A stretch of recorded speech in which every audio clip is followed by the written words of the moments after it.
Fala, seus desajustados! Está começando mais um Seminaristas e hoje nós vamos tratar do último capítulo do livro Em Espírito e Verdade do querido doutor Luiz Carlos Ramos. Mas antes de nós começarmos, já clique em gostei, já se inscreva no canal, já aciona o sininho de notificações para que você possa estar sempre por dentro dos conteúdos semanais.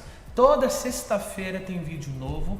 E é muito bom você estar por dentro de cada conteúdo, né? Não perder um vídeo para que você não perca a linha de raciocínio, tá bom? E compartilhe com a sua igreja, compartilhe com seus amigos, compartilhe com a sua família, para que todos possam ficar por dentro desse ambiente teológico. Vamos lá? Hoje nós vamos falar do sexto capítulo, do último, o último capítulo do livro Espírito e Verdade. E o título do capítulo é Como se faz o culto. É claro que o Dr. Luiz Carlos Ramos não está insinuando que as músicas na sua igreja devem ser desse jeito, daquele jeito, ou o tipo de pregação tem que ser assim. Mas o conteúdo desse capítulo vai trazer alguns elementos básicos, alguns elementos fundamentais para que o culto, a liturgia, todo o contexto possa ser saudável, possa crescer íntegro, possa ser integridade, saudável por inteiro. E para começar, o primeiro ponto que a gente precisa analisar é que todo culto ele precisa ter três elementos principais, três aspectos, três movimentos que são presentes na teologia sistemática. Bem, se você lembrar dos primeiros vídeos que nós postamos nesse canal, aqueles vídeos que nós diferenciamos e definimos as três grandes áreas da teologia, né? Teologia bíblica, teologia sistemática e a teologia prática, a teologia pastoral, você vai entender que a gente lembra vocês que as três partes da teologia, elas caminham juntas, elas se envolvem, elas estão sempre complementando umas às outras, e elas sempre bebem umas das outras. E nesse aspecto da liturgia, que é parte da teologia prática e pastoral, ela vai beber de alguns aspectos da teologia sistemática. E são três aspectos: a questão teológica, a questão cristológica e a questão pneumatológica. O que significa isso? É que num culto precisa haver momentos onde as três pessoas da Trindade são celebrados. Em primeiro lugar, nós temos a questão teológica, que é movimentos, partes do culto onde Deus Pai é celebrado. Esses momentos são geralmente na invocação. Nós invocamos o nome do Senhor no início de cada culto. Nós adoramos o Senhor, nós adoramos o nosso Pai, nós adoramos o Senhor Yahvé, o Criador de toda a terra. É claro que as três pessoas da Trindade, eles têm atributos semelhantes, todos eles participaram juntos de cada ação, mas existem características similares e características específicas de cada um. E quando nós adoramos, nós trazemos a invocação do nome do Senhor à tona, nós celebramos ao nosso Pai. Nós também temos a questão da confissão, um outro momento no nosso culto, onde nós confessamos os nossos pecados ao Senhor. O próprio Jesus, no capítulo 6 do livro de Mateus, ele traz a oração do Pai Nosso, onde ao Pai nós confessamos as nossas dívidas, as nossas ofensas, nós pedimos que Ele perdoe as nossas dívidas da mesma forma que nós perdoamos a quem nos ofende, a quem está devendo a nós.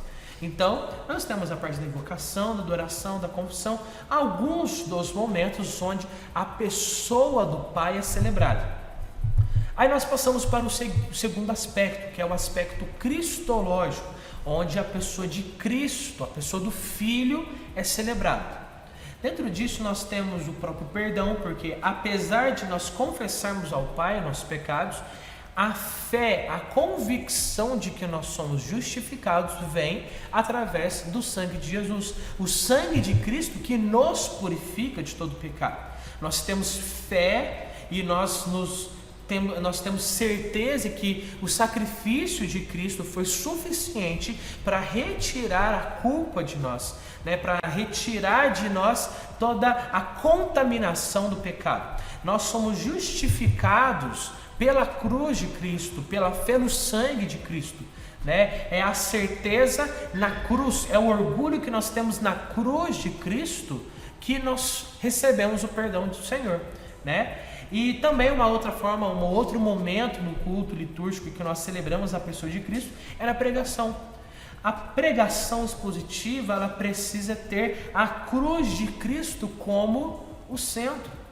Por mais que o pregador ele tenha vários aspectos, vários assuntos, porque a Bíblia é rica nos assuntos, mas temos um plano de salvação, redenção, que aponta para uma pessoa, que aponta para um momento, que aponta para a glória de Deus em um determinado momento, que é a cruz de Cristo, que é o sacrifício de Cristo. Nós podemos ouvir Deus, nós podemos ter acesso a Deus por causa de Cristo, porque quando Jesus morreu na cruz, o véu do templo foi rasgado e por conta disso nós temos acesso ao Pai. O próprio Jesus disse: olha, eu sou o caminho, a verdade e a vida, ninguém vem ao Pai senão por mim. Então a pregação precisa ter esse foco de celebrar a pessoa de Jesus. E também o terceiro movimento também que nós celebramos a pessoa de Cristo é a Santa Ceia. Não é todo o culto que nós temos a Santa Ceia, mas quando tem, nós estamos fazendo em memória de Cristo, como já dizia no texto de 1 Coríntios capítulo 11, né, onde Paulo discorre sobre a Santa Ceia. Quando nós pegamos o pão, nós bebemos o cálice, nós anunciamos a volta de Cristo, nós anunciamos a pessoa de Cristo, nós relembramos o sacrifício de Jesus, nós temos discernimento do corpo de Cristo por conta desse sacrifício, por conta de celebrarmos a nova aliança do sangue do Senhor. O terceiro aspecto é o aspecto pneumatológico. É quando a pessoa do Espírito Santo é celebrada. Um dos momentos onde a pessoa do Espírito Santo é celebrada é durante a comunhão, né? O momento de comunhão no culto, ele acontece só por causa do Espírito Santo. Eu posso ter comunhão com o meu próximo por causa do Espírito Santo, porque o Espírito Santo ele gera a pessoa de Jesus em mim. Ele molda o meu caráter segundo o caráter de Cristo. Ele revela a pessoa de Cristo e ele é o Cristo que habita em mim. A palavra de Deus diz que, o apóstolo Paulo lá em Gálatas 2, que diz que já não sou eu quem vive, mas Cristo vive em mim.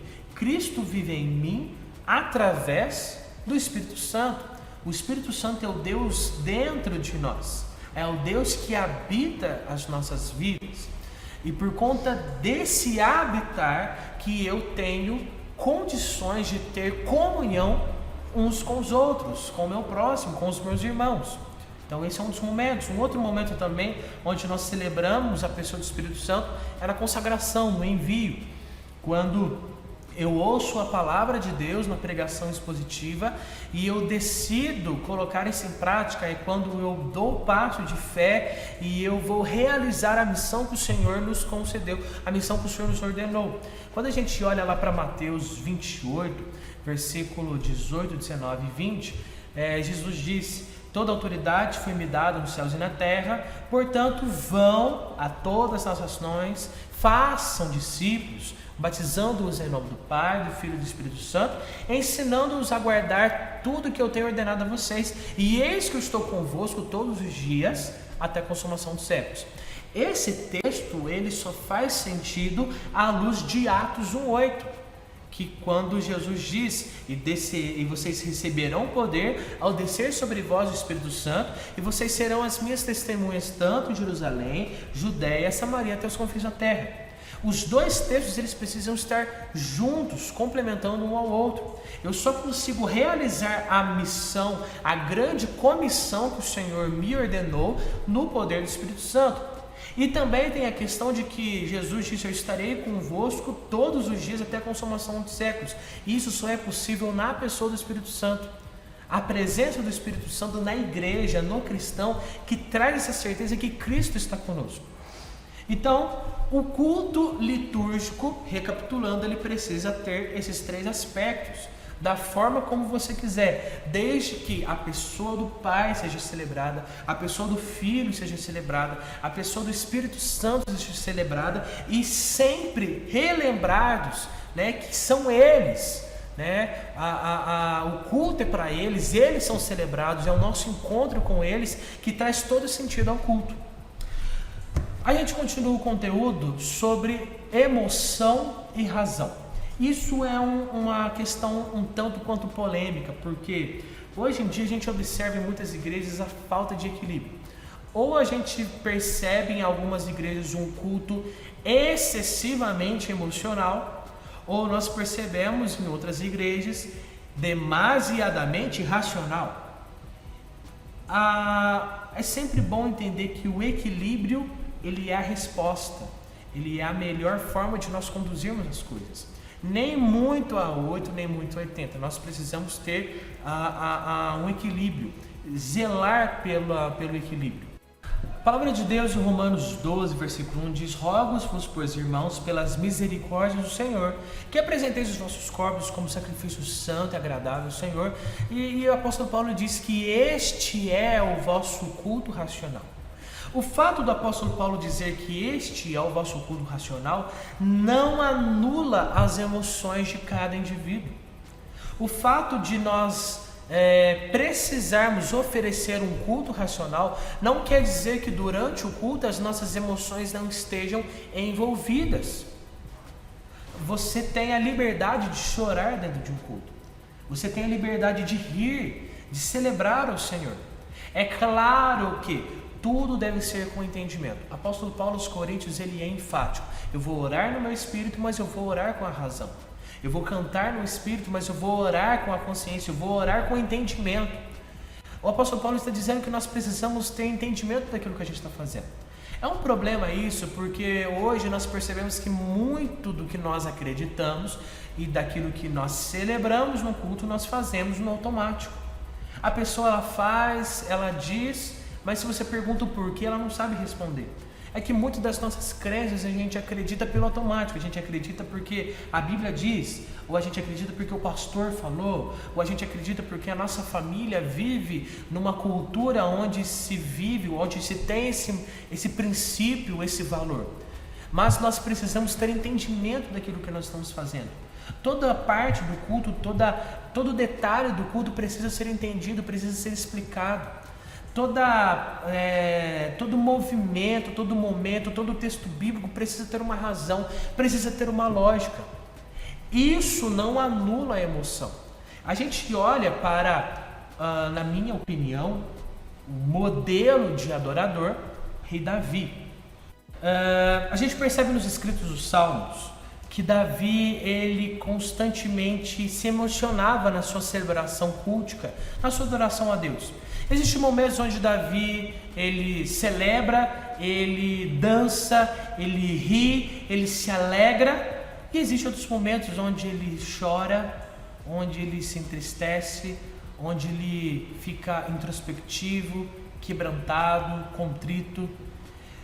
A gente não pode dizer que Davi era um ser inconstante emocionalmente, tinha uma instabilidade emocional, mas que ele sabia aproveitar de cada uma das suas emoções para adorar a Deus, pois ele sabia, ele tinha convicção de que a sua alma, as suas emoções também são uma forma de se adorar a Deus. Nós precisamos ter equilíbrio, zelar pelo equilíbrio, nem muito emocional, porque isso não gera frutos, gera apenas emocionalismo, o que é diferente de emoções, e também não precisamos ser muito radicais, sendo muito racionais naquilo, porque nós perdemos a paixão, perdemos o fervor do Evangelho. Bem, uma outra parte do livro, o Dr. Luiz Carlos Ramos fala sobre comunicação verbal e comunicação não verbal.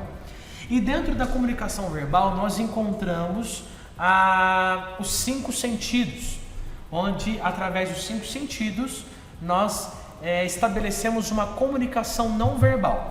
É aquele tipo de comunicação que às vezes você recebe de maneira clara, que você entende, né? Seu consciente entende, você recebe de maneira objetiva, ou às vezes você não entende, mas o seu corpo está recebendo essa informação, seu cérebro está coletando essas informações, só que de maneira subjetiva, de maneira inconsciente, mas é informação que está guardada na sua mente. Bem, comunicação não verbal através dos 5 sentidos. Nós começamos através, por exemplo, do tato. É importante que dentro de um culto as pessoas possam ter toques. é preciso que tenha toque. É a informação que você recebe, é a informação que você transmite. Quando você cumprimenta seus irmãos, quando você dá um abraço, quando você toca alguém, quando você impõe as mãos sobre alguém para orar, isso é informação que você está transmitindo, que você está recebendo através do tato. É toque físico e a comunicação não verbal e comunicação que faz parte de um culto litúrgico. Também nós temos a questão do olfato, né? O nosso olfato é muito interessante, é muito importante que um líder eclesiástico ou um líder litúrgico possa oferecer esse recurso, né? É diferente quando você entra dentro de uma igreja que zela pela limpeza, por uma boa limpeza, onde você entra na igreja e você sente o cheiro de um lugar limpo. Quando uma pessoa chega no lugar onde tem cheiro de mofo, cheiro de infiltração, cheiro de pó, coisas assim que poderiam ser solucionadas com uma boa limpeza, com uma boa infraestrutura, a pessoa que entra num lugar assim, ela já entra com algumas reservas, diferente de um lugar onde tem um cheiro de limpeza. É muito gratificante, é sem preço nenhum você entrar no lugar e a pessoa sentir o cheiro de casa limpa. Ela se sente em casa, ela se sente bem. É importante as pessoas de uma igreja valorizarem isso. E também quando tem um momento de comunhão ou a própria ceia, onde ela sinta o cheiro do pão, sinta o cheiro do cálice, isso traz toda a diferença na construção do raciocínio e do entendimento da pessoa com relação ao culto. Nós percebemos também o paladar, né? A gente vê a questão da ceia mesmo, quando toma do cálice, come o pão, que isso é informação que a pessoa está recebendo e que faz diferença quando a pessoa ceia, quando ela realmente come do pão e toma do cálice, mesmo que aquilo seja um ato simbólico, mas é importante que aconteça. Quando a pessoa ela declara a grandeza de Deus através dos hinos que ela canta, através de alguma adoração espontânea, né? É importante que toda adoração seja declarada, é abrir a boca e falar, porque você está recebendo, trocando informações, tanto recebendo quanto transmitindo informações através do seu sentido do paladar. Comunicação não verbal ou comunicação verbal, mas que é um exercício que cada um dos membros precisam ser guiados através do líder litúrgico. Quando tem, por exemplo, uma leitura responsiva, ou seja, quando um pregador ele vai fazer uma pregação expositiva e no seu texto ele gosta de alternar os versículos. Um versículo ele lê, o outro versículo a igreja lê. Um ele lê, o outro lê. E aí essa leitura responsiva é interessante, é didática e é comunicação que ajuda na construção desse entendimento do culto. A gente vê a questão da audição. A audição eu acredito que é um dos sentidos mais fortes, porque vai trabalhar exatamente com a reação da pessoa, a reação dela. E não investir somente na técnica vocal ou na técnica instrumental, né, dos músicos, de todo o grupo de louvor, mas investir numa boa sonoplastia, investir numa boa acústica aí na igreja, investir num bom equipamento de som. É claro que cada igreja tem a sua limitação financeira, mas dentro do possível, se puder investir para que as pessoas possam ouvir bem, é muito importante. É muito difícil quando você entra numa igreja onde o som é extremamente alto, onde você não entende nada do que está sendo falado, ou quando o som é extremamente abafado, que parece que a pessoa está falando dentro de uma caixa fechada, não dá para entender nada que a pessoa está falando, e assim a informação ela não vem de uma maneira eficiente, uma maneira eficaz. Quando se investe na audição, quando se investe no equipamento sonoro, de maneira que todos possam entender o que está sendo tocado, o que está sendo ouvido, é muito importante. Não o som ficar alto, mas o som ficar audível. Há uma diferença entre ser audível, ser entendível e ser alto.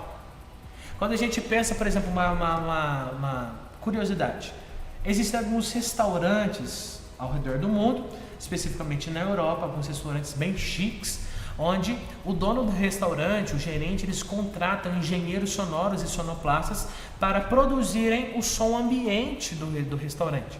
E é um som ambiente de uma maneira que as sequências harmônicas trabalhem com a reação da pessoa, gerando nos clientes do restaurante fome.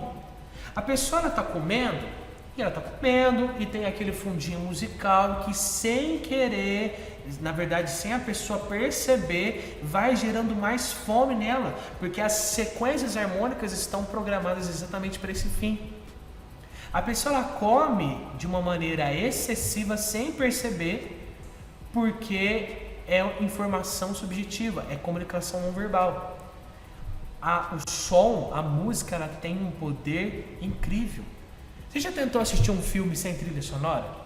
Um filme de ação, um filme de aventura, um filme de romance sem a trilha sonora? Não é a mesma coisa.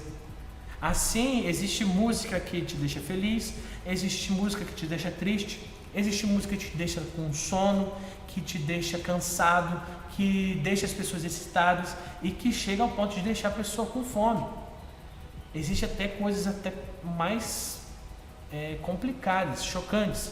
Mas para você ter uma ideia, nessa curiosidade da importância de se investir numa boa qualidade, tanto na técnica dos instrumentistas, na técnica dos vocalistas, né? Não investir apenas na questão da vida com Deus, porque primordialmente a vida com Deus é a parte mais importante.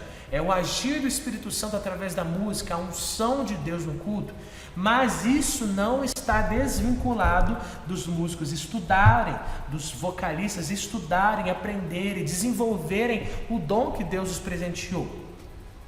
E assim nós temos por último a visão, que é o último dos 5 sentidos. A visão é muito importante quando a pessoa vê e ela consiga se sentir bem com aquilo que ela vê. É muito importante um líder religioso, um líder eclesiástico, investir na parte estética do templo, na parte estética, na ornamentação do altar. Isso faz total diferença. É claro que, abrindo um leve parênteses, tudo isso que eu estou dizendo, o Lucas, daqui a algum tempo, alguns dias, ele vai trazer alguns conteúdos sobre gestão eclesiástica e ele vai retomar essa questão sobre a forma como a igreja deve se portar, a administração da igreja. Mas isso a gente já está dando uma pincelada dentro de liturgia. Daqui a um tempo, o Lucas ele vai entrar nessa questão de gestão eclesiástica. Eu peço que você possa ouvir os dois lados, né, através das duas ciências, para que você possa acrescentar e somar a esse conteúdo. Só fechando esse parêntese.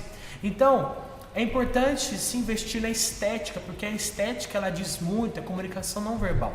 Uma pessoa que entra numa igreja, onde os bancos estão desorganizados, as pessoas estão totalmente eufóricas, onde você olha para o altar, está tudo desorganizado, a ornamentação está zerada, os instrumentos estão todos de qualquer jeito, a pessoa ela já cria um campo de defesa onde dificilmente a mensagem vai chegar até ela de maneira eficaz, de maneira eficiente.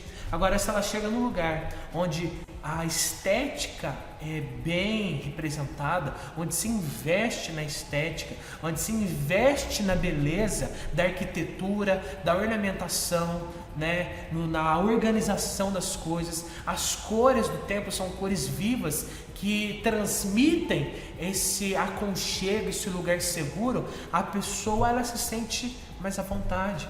A informação da pregação, do louvor, as demais informações, as demais comunicações, sendo elas verbais ou não verbais, elas chegam à pessoa de maneira mais eficaz, de maneira mais eficiente.